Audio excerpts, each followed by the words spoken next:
IFM News. IFM News. IFM News. Lokal. Kaspaset iti tultuloy ang suporta iti lokal na gobyerno iti Solsona. 35 ang miyembro ti Rural Improvement Club wenno RIC tinakaawat ti may sa Aburias kansa nga sako a feeds. Daytoy ket babaan na iti municipal funded livelihood program. Sigon kani Mayor Joseph Delara iti nasao nga ili ti inisyatibo ket kagamna mangipaay ti pagsapulan dagiti umili nang rona dagiti babae tapno paadwon kan pagbalinan a negosyo daytoy.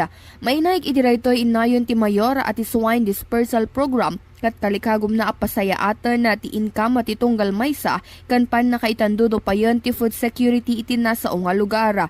Gut-gutiguton ti mayor dagiti benepisyaryo asaan na sayangon ti oportunidad na ipaay kadakwada no di kat papintason pay daytoy. Para iti IFM News, Idol Bernadette Toledo, Tatak, IFM. IFM News. IFM News.